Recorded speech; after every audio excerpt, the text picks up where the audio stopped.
We begin this morning with Bola Tinubu's second state broadcast since becoming president in May.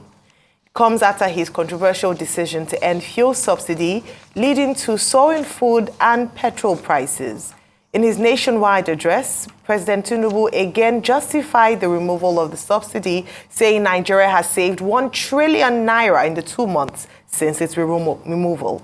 He acknowledged the rise in the cost of living and announced a few programs and palliatives that will help Nigerians across socio-economic brackets.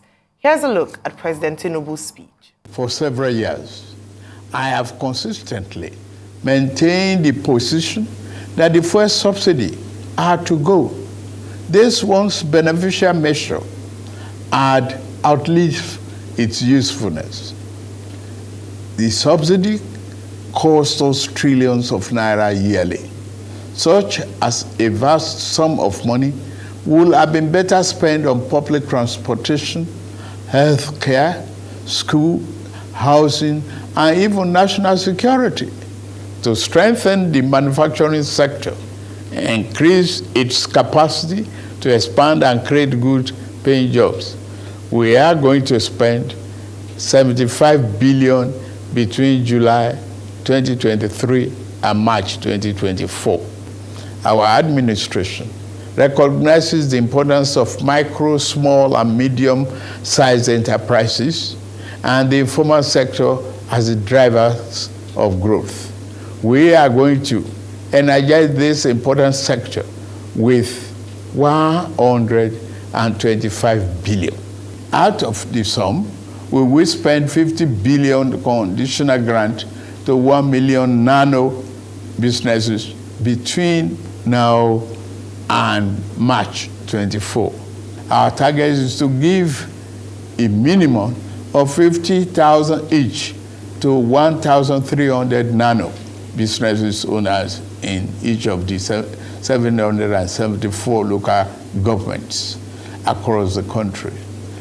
Ultimately, this program will further drive financial inclusion by onboarding beneficiaries into the formal banking system. In like manner, we will fund 100,000 MSMEs and startups with 75 billion. I have ordered release of 200,000 metric tons of grains from strategic reserves to households across the 36 states and FCT to moderate prices. We are also providing 225,000 metric tons of fertilizer, seeding, and other inputs to farmers who are committed to our food security agenda. Our plan to support cultivation of 500,000 hectares of farmland and all year-round farming practice remain on course. To be specific, 200 billion out of the 500 billion approved by the National Assembly will be disbursed as follows. Our administration will invest 50 billion each to cultivate 150,000 hectares of rice and maize. 50 billion each will also be earmarked to cultivate 100,000 hectares of wheat and cassava. Part of our program is to roll out buses across state and local government for mass transit at a much more affordable rate. We have made provision to invest 100 billion between now and March 2024 to acquire minimum of 3,000 units of 20-seater CNG fuel buses. In the same vein, we are also working in a collaboration with the labor unions to introduce a new national minimum wage for workers. I want to tell you, our workers, that your salary review is coming. Meanwhile, President Tinubu has approved measures to support tertiary students in Nigeria. They include financial crisis between the various staff unions. They include buses to ease transportation costs, although specific details on the number and release date of the buses are still unknown. All restrictions on students' loans have been lifted, making it available to any student or household in need. The president is also urging federal institutions to avoid arbitrary fee increases. The government says it is working on conditional cash transfers and food distribution to assist vulnerable students. The big news yesterday, and I believe even into this morning, Rufai, is the president's address, President Tinubu's address yesterday at 7 p.m. Your take on this? Good one. When President Tinubu does good, I particularly will say it. Yesterday he did good because these are the things we've been talking of. We called for palliatives after the subsidy removal to be able to cushion the effects on the economy. And I know there are many schools of thoughts. There are a lot of classical economics thinkers, and there are those that follow the mindset of a man called John Maynard Keynes. And Keynes will always say, when you have times of crisis, you have to put money in the economy. When the New Deal happened in 33, 34 in America, some economists, people like the likes of Montague of this world, were against that theory of government pushing the economy with money and putting money in the economy. But some argued against it. And we saw how money, when the government put money in the economy in specific sectors, helped the economy to go through its challenges. What he has done, cumulatively the money is about 500 billion, thereabout. It's good for the economy. But the question is, it will buy time. But after the time it buys, then what becomes of the economy? And it will buy time, but it's also incumbent on the implementation. So all of this he has stated, if he doesn't implement properly, it's going to be problematic. But if he implements properly, it will buy him the much needed time. Some have said things like, oh, it's because Labour was going to go on, Labour is still going to go on their protest, they've said this morning. But the truth is it good for the economy? Yes. Take, for instance, the CNG buses. What will be the implementation? I think for what it's worth, I beg, we must buy those CNG buses from Nigerian car producers to start with. Any case of trying to import some CNG buses from China or some other countries, you have defeated the purpose. Because this is also an attempt to be able to fix, I think, is it 100 billion they say for CNG buses? Yes, 100. Just imagine you fixing that into the automotive sector in Nigeria. People like Innocent Nord and the likes will employ more people. They will get more orders. Even if it's 200 or 100 orders or 300 orders you give Innocent and Nord, some more people will get to work. So please, we must fix that money in the economy. I think constantly here, we've talked on NOSEM as regards farming and bring about food security. I would have suggested that the remaining parts of the border they've not opened, let them open it. Because when you cultivate with this new cultivation plan, it will still take a time before the thing germinates. And I specifically talked about tubers. I talked about staple rice, tubers, and tomatoes and the likes. Also, you must also provide security, because you can't just give those farmers subventions without providing security on the farm. That's a structural problem. How quick can we do that? All right. Also, the targeted measures for the business, which is another good one. But hope is not going to be about your party members alone, or the businesses or the MSMEs of your party members. Yeah. If we can implement properly, then we can get it right and be able to buy time. But the next question will now be, after buying this time with this raft of economic measures, then what next for the economy? That's the question. But good one. Good on President Tinubu. There are many ways to look at President Bola Tinubu's national address yesterday. There are people who say, yes, very good intervention to reassure the people.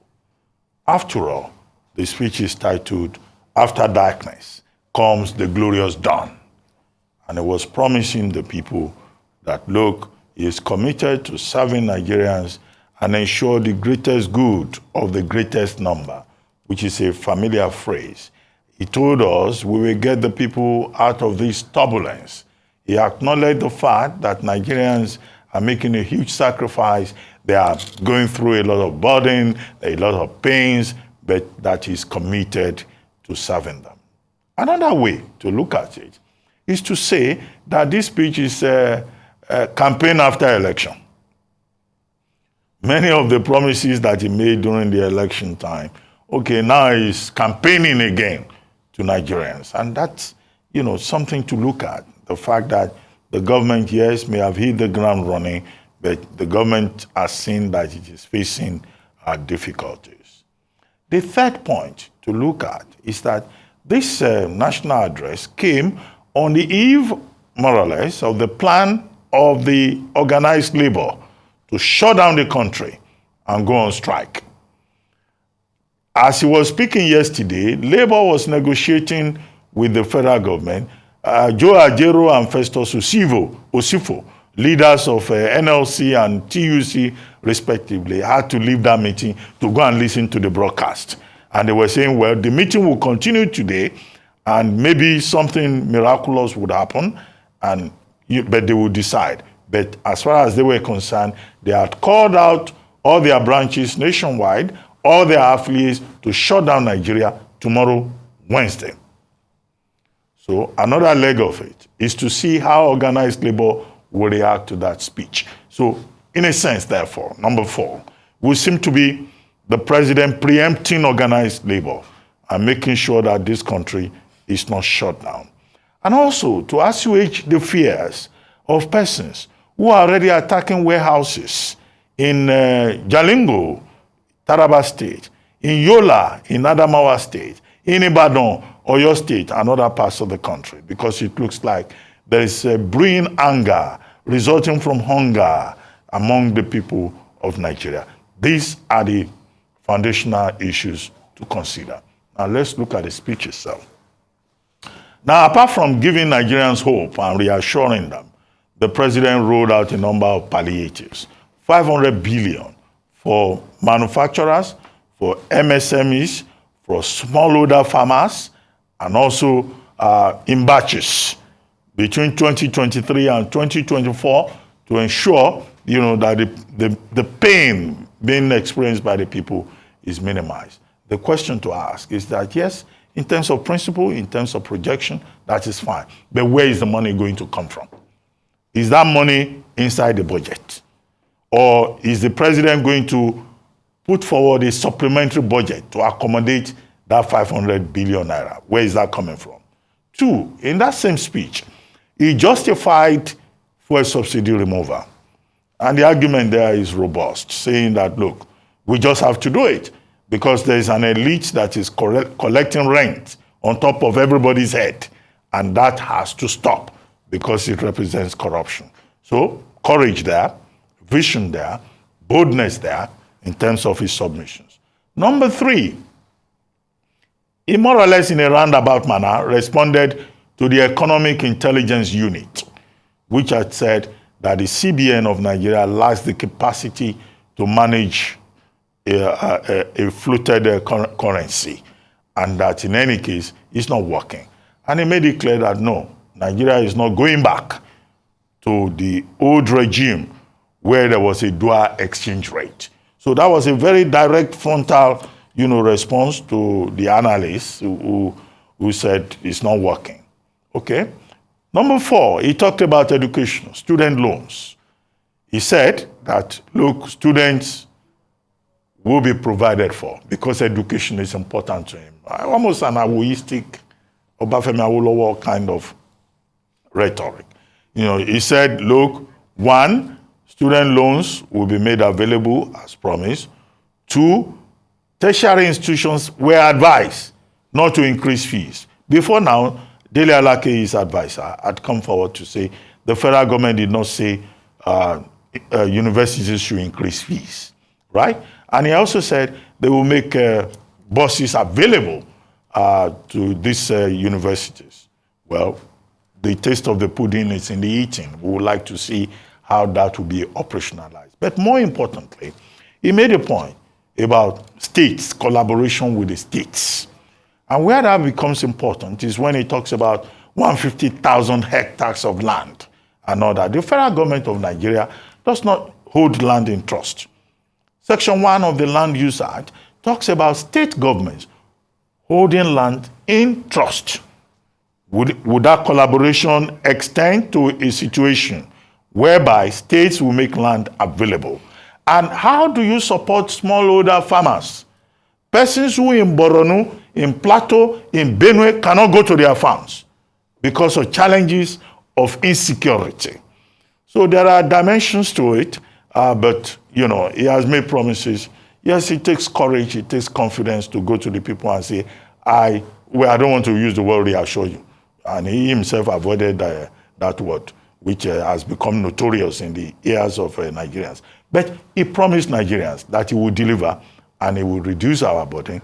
And I think that, you know, that in a sense, you know, is an important way to engage with Nigerians. And I'm sure Nigerians will be happy that the president comes forward to engage with them, to communicate with them. Because in the past, we used to complain about Nigerian presidents avoiding direct communication with the people.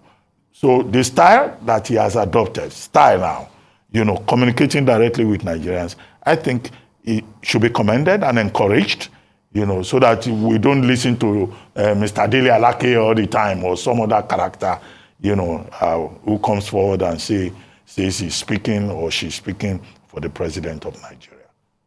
For now, that's what I think. Yes, I'd like to start, and I plan to start today's analysis based on commendation.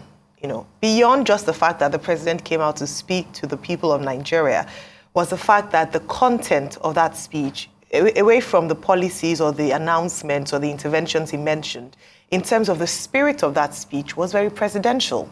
And I recall when there were calls for parts of the ways of managing expectations from Nigeria, particularly post the removal of subsidy, hardship faced by Nigerians, and also the floating of the naira, was to manage communication properly. And we must give kudos to the president's team.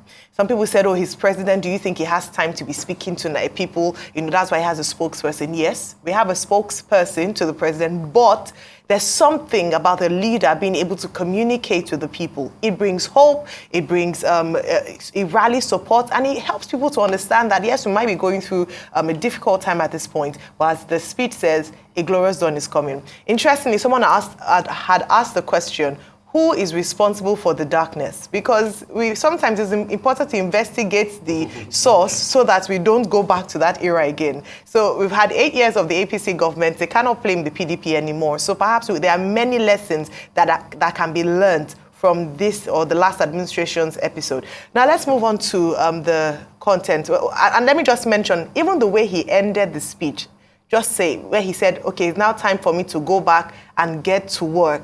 And I thought that was quite excellent in terms of the communication and his team in communicating to Nigerians. We want to see a president that is working, even his positioning to see that he is working for the good of Nigerians. Really good speech there. Now let's go to whether people were inspired or not.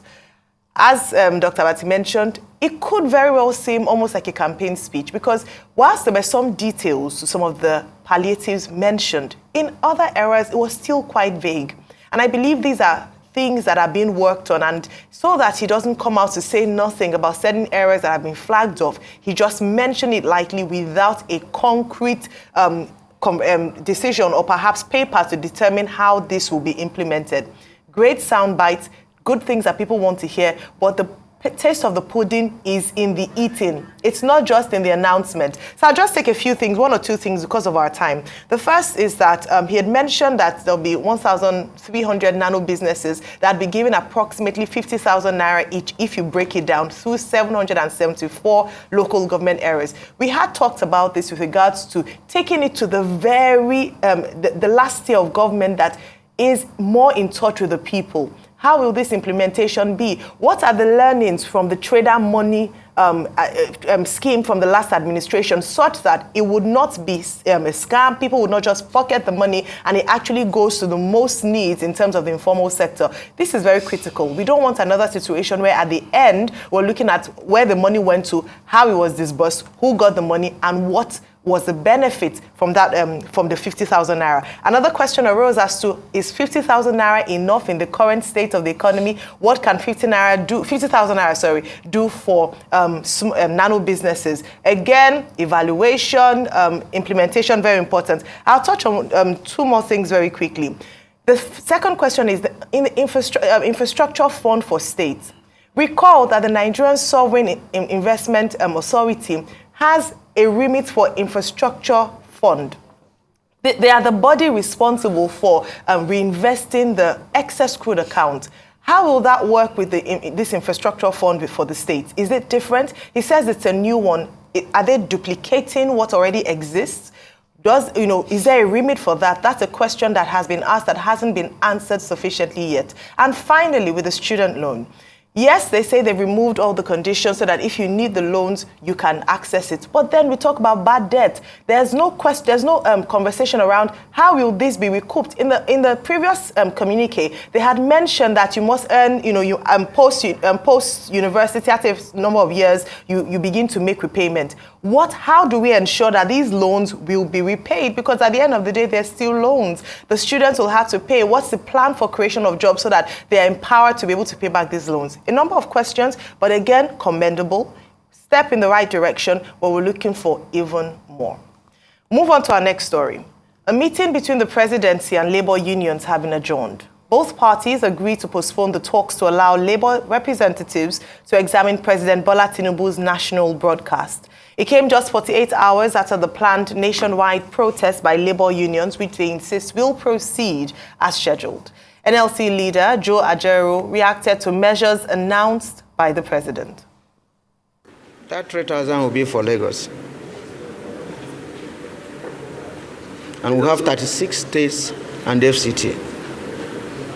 So if that is, because I have not listened to it, if that is the situation, 3,000 buses, and that even will not go to rural areas. As part of macroeconomic policies or what? This is what by the time you have a single market and then you are not having anything that has comparative advantage, you are even energy is import driven. And then how are you going to control it? How are you going to control somebody that exchange dollar at the extent of maybe 900? Are you going to tell him to sell at below the price? How are you going to tell even NEPA today with the cost of production not to increase tariff? Even corn in the villages that was sold at 18,000 by February, now is about 56,000. How are you going to control it? How you control the woman that goes from the house and transportation increase 3 times to reduce the cost of Gary? So we need to, understand all those things, probably because we have not listened to Mr. President's speech. By the time we listen to it, we understand, where that is going to. We had a good meeting. Issues were thrashed out on the situation in Nigeria today, in terms of with the issues centered around government intervention on the situation in the country. And we agreed to adjourn till tomorrow. As you know, Mr. President is making a national broadcast today, anytime from now, actually. And based on what we anticipate that Mr. President will be telling Nigerians, we decided to adjourn this meeting till 12 noon tomorrow, before, I guess, Labour can decide whether or not they want to continue with their protest on Wednesday. But we believe that after tonight's broadcast, the President will speak to all the issues. He will roll out his interventions, and needless to say, we believe any reasonable person will tell you that at that point there will be no need for any protest. The labor unions, you talked about this. So I talked about this, and in the papers this morning, they said they were still going to go ahead. And see, these are the arguments.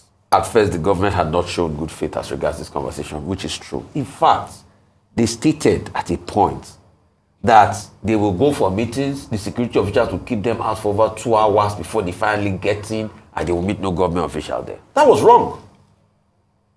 You see, other things too they said, and the argument Labour has made is rife.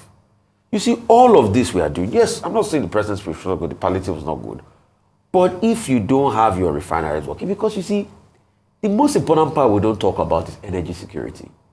There are 2 very important security for a nation: energy and food security. Have you ever wondered why they added the suffix security?